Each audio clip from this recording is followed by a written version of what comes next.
What is up, guys? It's your boy Nick Torius, back again with another video. Today I'm going to be talking about one of my favorite books, right? It's called Lead the Field by Earl Nightgale, right? If you know, like the video, comment below what you think about it, subscribe if you're new. Let's get into it. So, as you guys know, I'm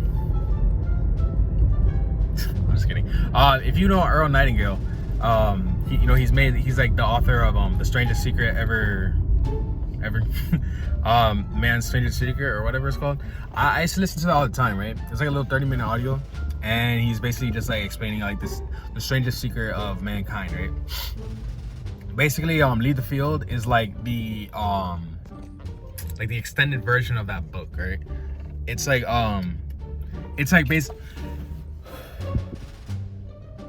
basically the extended version of the Strangest Secret, and I've always been a fan of the Strangest Secret, and it caused me to read all of Earl Nightingale's other books, right?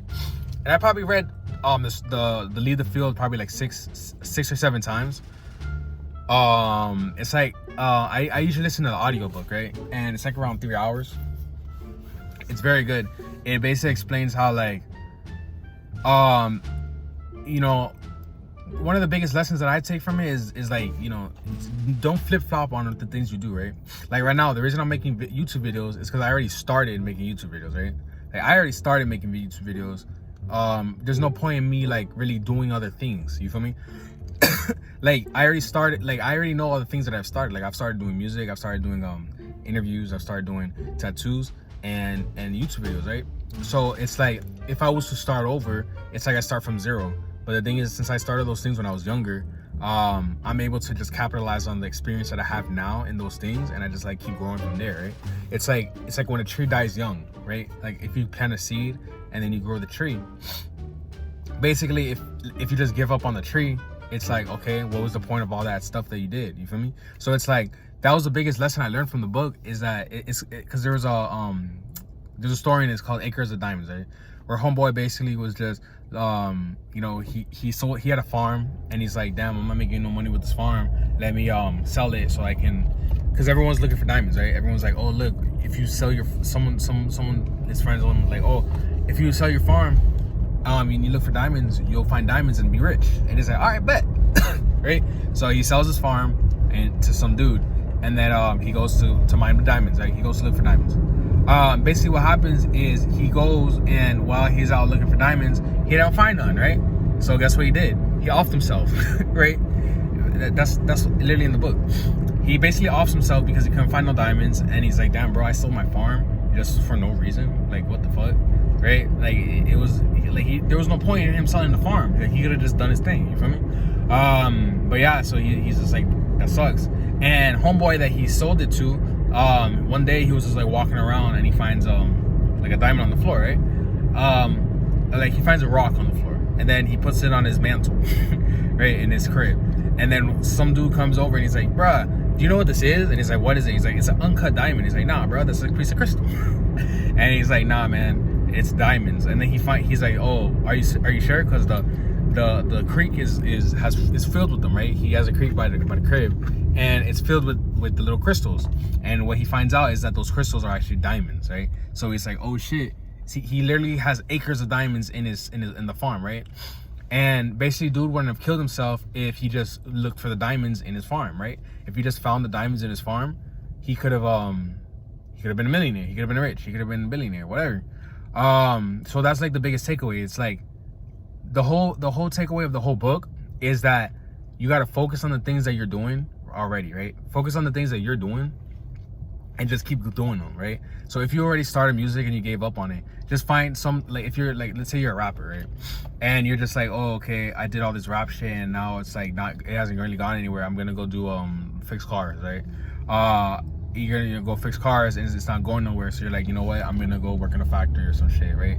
You work in a factory, it's not going nowhere. You're like, you know what? I want to learn how to do photography.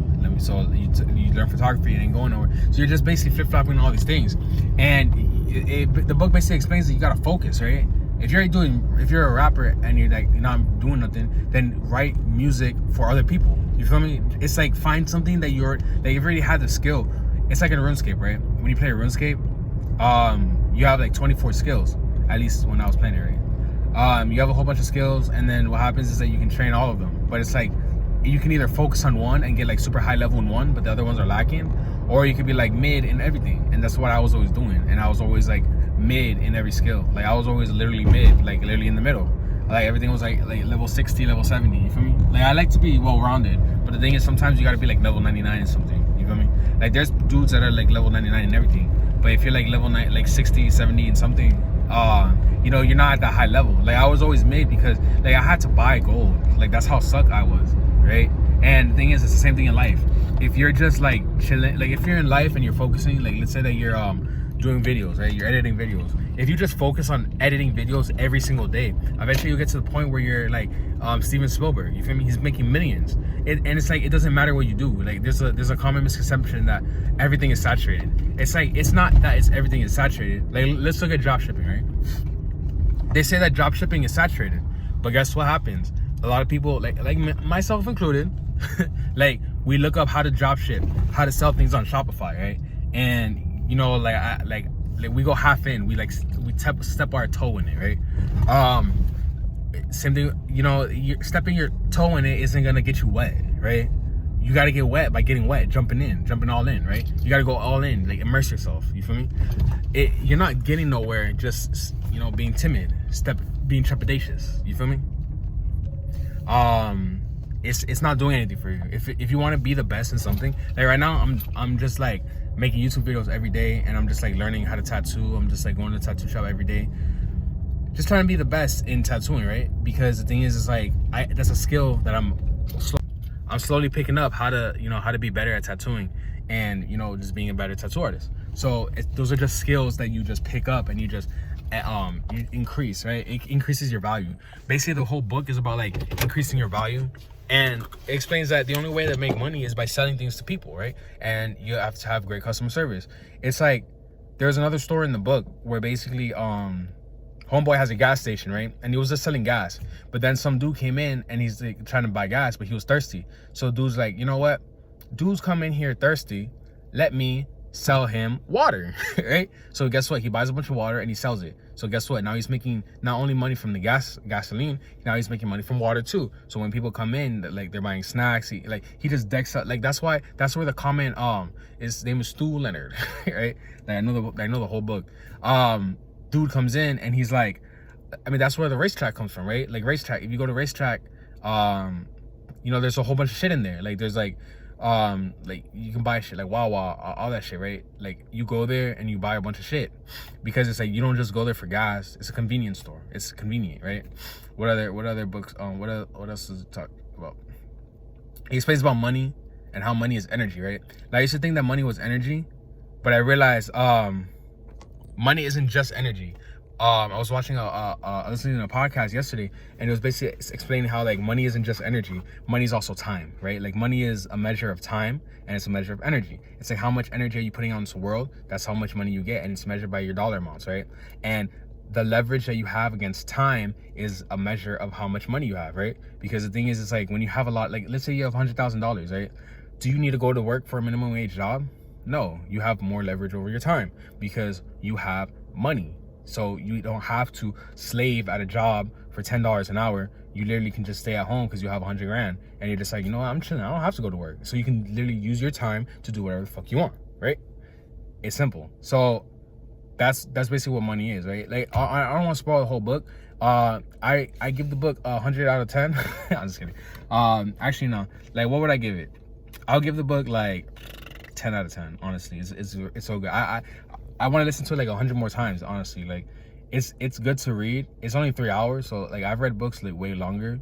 It's only a 3-hour book. If you're listening to it on an audiobook, it's not too bad, and it has so many gems, right? And every time I listen to it, I learn new things, like more things. Like it's like things that are just like open themselves up. Like I understand that's how every book is, but it's like with this one, it changed my mindset of business, right? Like listening to Gary Vaynerchuk, reading Lead the Field, and the Compound Effect. Those 3 things, I accredit to my success with 6 feet, because that's all I was doing. I was just listening to Gary Vee every day. I was listening to Compound Effect over and over and over again. I was listening to Lead the Field over and over and over again, and The Stranger Secret. And you know, like the things that you think about are really important. You feel me? Because that literally defines you. So that being said, like the video, comment below what you think about it, subscribe if you're new, and if you have any other books that I should read, give me a book that I should read and I'll give it a review, right? I'm trying to get better at these reviews too. I'm pretty sure if you want to buy it, I'm having an Amazon affiliate link. I'm putting it in the description. I don't want to sound so unsure, but it is what it is. If you have a question, if you have any comments on the book, write it down, comment it, because I want to know what you guys think about it. If you guys think it's good, if it's bad, if the information is hooey or whatever, just write it in the comments.